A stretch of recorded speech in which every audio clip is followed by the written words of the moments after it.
Hello all, my name is Krishna and welcome to my YouTube channel. So guys, today in this particular video, we are going to see how we can use GPU to execute our PyTorch programs. Suppose if we are creating an artificial neural network, then how we can use GPU in order to execute this PyTorch programs itself. So this is the sixth tutorial, guys. If you remember, I've completed 5 tutorials. We had also solved some of the Kaggle competitions, that is advanced house price predictions and Kaggle PIMA diabetes using ANN. So we'll continue this and probably this is the last video with respect to ANN. After this, the 7th tutorial will be on CNN, and yes, I have also prepared the materials for that.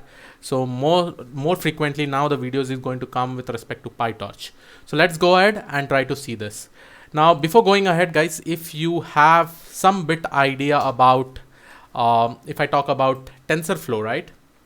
So if I talk about TensorFlow, suppose I'm just going to go inside my environment, activate my env. This is basically a TensorFlow environment that I have actually created.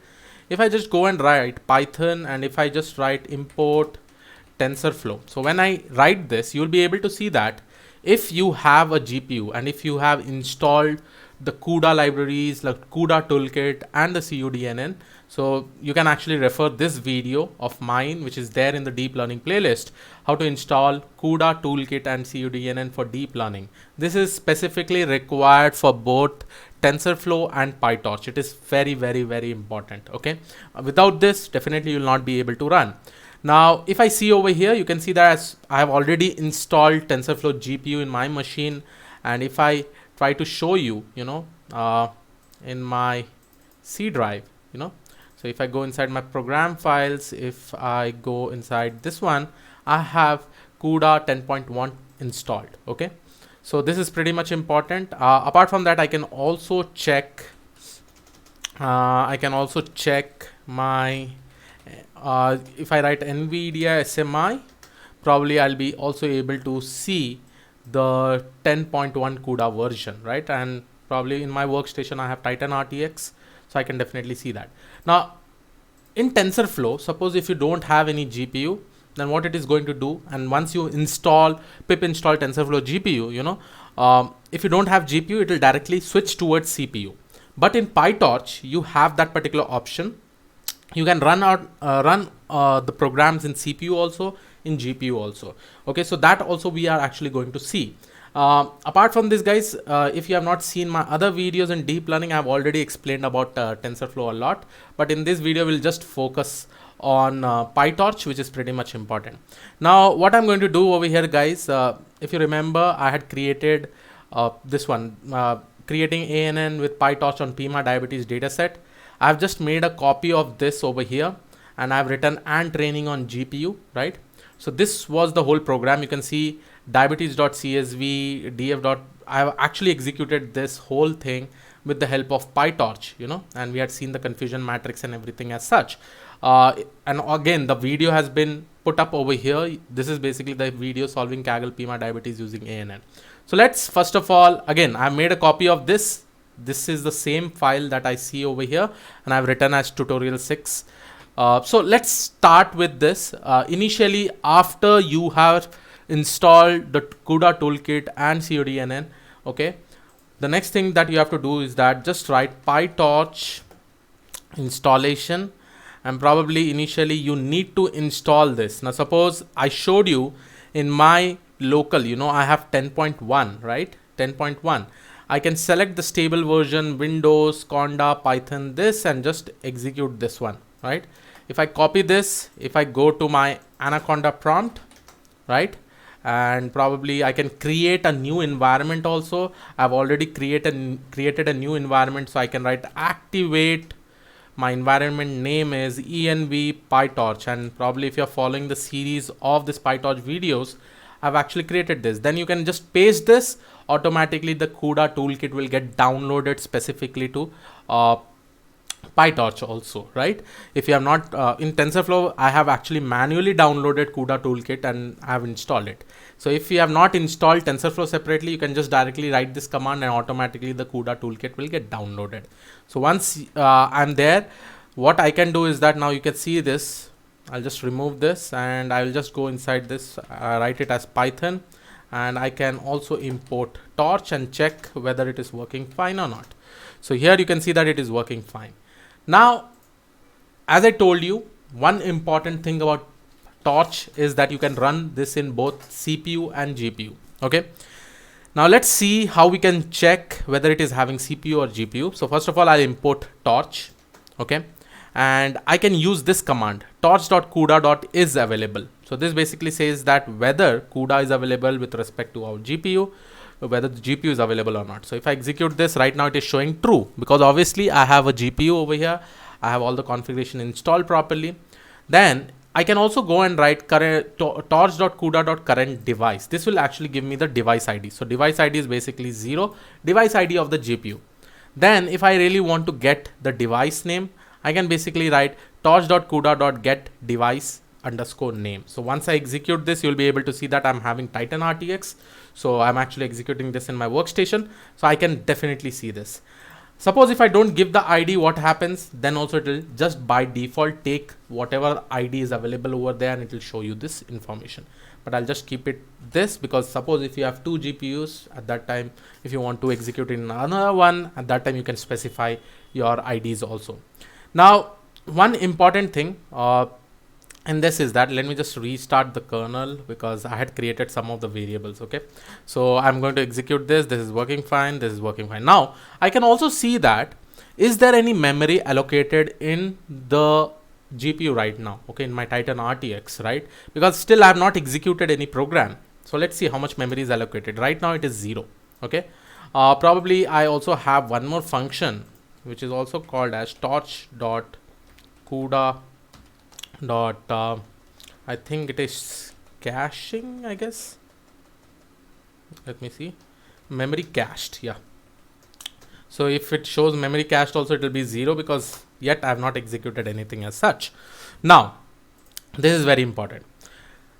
What I am doing is that I'll just remove this right now. Okay, I'm just creating a float tensor with 3 numbers inside this. Okay, like 1.0, 2.0 and 3.0. I hope you know this float tensor. I've already taken that in my first or second tutorial in the PyTorch. So I have written torch.float tensor 1.0, 2.0 and 3.0. Once I execute this, so this is basically my var1. Let me just write it out. var1 is basically a tensor, a floating point tensor. Then if I write var1.device, okay, right now I have just created this float tensor like this, right? If I go and see var1.device, it is showing the device type as CPU because the way that we have actually created by default, it goes to it is basically allocating this whole floating tensor or it is basically allocating or it is basically assigning this whole float tensor to the CPU, right? So that any execution that will be handled going forward will be done by the CPU. Now, suppose if I really want to execute this in the GPU, how do I do it? So here I'll just write it as CUDA and execute it. Now see, when I write var1, it is basically showing me it is a CUDA tensor now. And if I write var1.device, okay, sorry. So I have to write CUDA with this, right? So here you can see that now it is showing device CUDA. CUDA is a function over here, guys, which will definitely say that, okay, I'm creating this float tensor. I will be assigning this for the further execution to the GPU itself, right? So if I go and write now var1.device, you'll be able to see that the device type is now CUDA. Before, the device type was CPU. Okay, this is with respect to all the variables, right? Now you may be also having a question. Okay, Krish, fine. Then what do you think in AN, and do we need to provide all our X train, Y train as a CUDA tensors? Yes, right? We need to assign those. Now let's see. This was my previous tutorial and this probably will get executed in the CPU. Okay, so I've taken this diabetes.csv. Probably I'll just import it. And then I will also probably I'm not going to use cborn. So let me just execute this one and I'll create my independent features, and this one probably I will also execute this one. Okay, now here you can see this, right? If I am executing this X train, Y test, I'm converting this into float tensor, and as I told you, why I have to convert that into long tensor. So if I go and execute this, if I go and write below, if I write X underscore train dot device And if I execute this, you can see that it is a CPU. Now same code is actually present over here. I'm going to just execute that code. See this? So let's see. Okay, I'm just executing this. Okay, so this I have got my xtrain and ytrain. Now here you can see that what change I'm actually making now. For the xtrain, before in this program I did not had .CUDA, but here I'm just writing .CUDA, right? So in this Pima diabetes, I'm just writing .CUDA, .CUDA, .CUDA, .CUDA, right? So once I execute this, this got executed. Now if I go and search for x_train dot device, and if I execute it, now you can see that the device type is CUDA. Initially here the device type was CPU because I did not use .CUDA, right? This is the first step. Now when I will be talking about CNN models, probably in the next class of the next session after this, you know, there I'll be using some image like how we have in Keras, like image data generator. Similarly we have in PyTorch also similarly a dataset loader or image loader I have. For that also there is an option which I'll be showing you probably in the next session, how you can run that in GPUs, because I really want to execute some image classification problem and show you the speed, how it works in this workstation. Amazing speed. It works in a better speed itself. So now you can see I've done this. Now the next step is that, okay, fine, I have all my independent and dependent features, right? Now what about my feed forward neural network? Can I also make them run in the GPU, right? We also need to make them run in the GPU, right? So for that, you see over here, I've taken this ANN model as an example. It is a simple feed forward neural network with 2 layers and 1 hidden layer. Okay. Sorry, 1 output layer. So here you have this output layer. Here you have 2 hidden layers, and then you are actually applying ReLU activation function, and you are getting the output. So if I execute this, if I go and see model parameters, this model parameters is giving me all these particular parameters, right? Now, suppose I also execute this again, guys, I'm just comparing. Okay. So don't worry that, don't think that I'm skipping anything. I'm just comparing. This is another program, that is another program, right? So this is basically my model parameters. Now this is very, very important. Okay.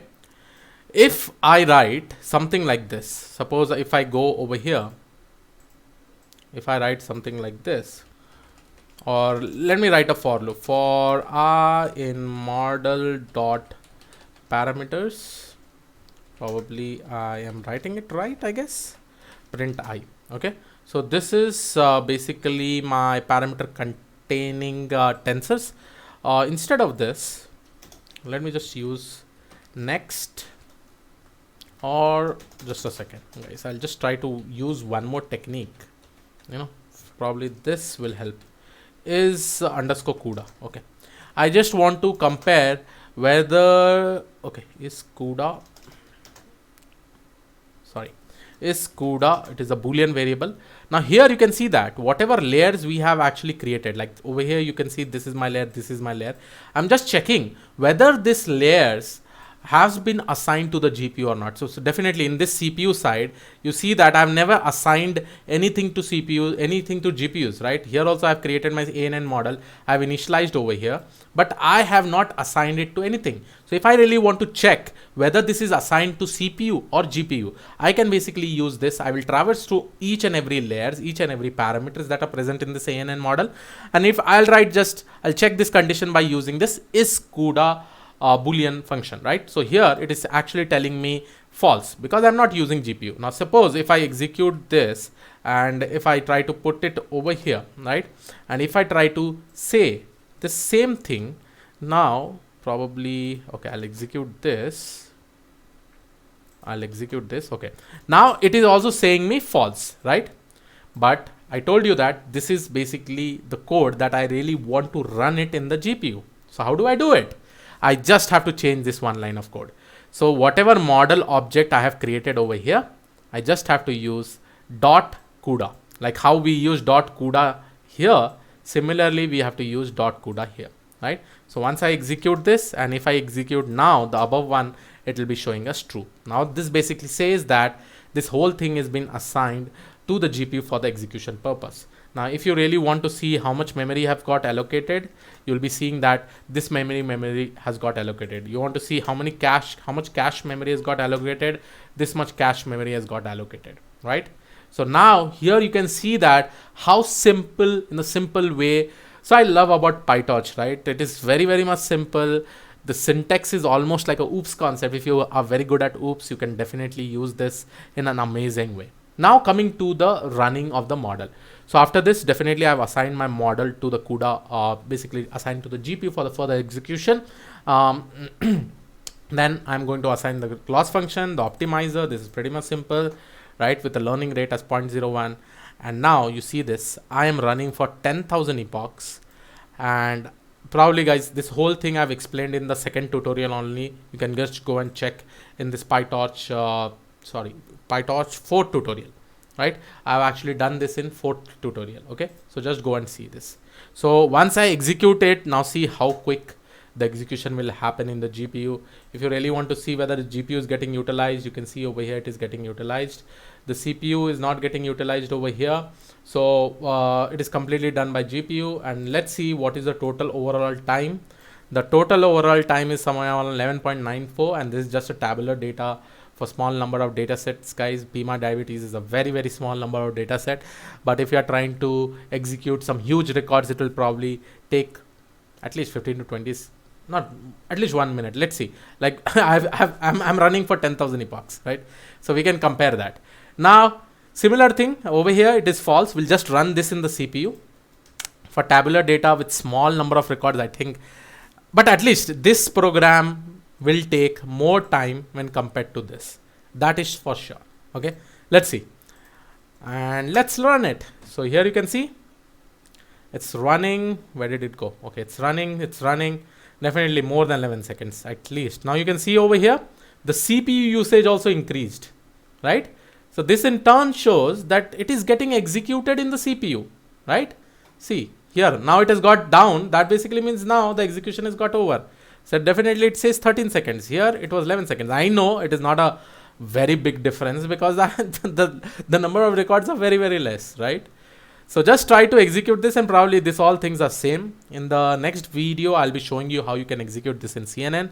So I hope you like this particular video. I'll be putting these materials in the GitHub. If you really want to try out, if you have any kind of GPUs, just make sure that follow this tutorial to install CUDA toolkit and CUDNN, and then use this command. If you can also use this command to install the CUDA toolkit, but make sure that you have the CUDNN installed properly. Okay, so I hope you like this particular video. I'll see you all in the next video. Have a great day ahead, guys, and thank you for all the support. Please do subscribe to share with all your friends. Bye bye.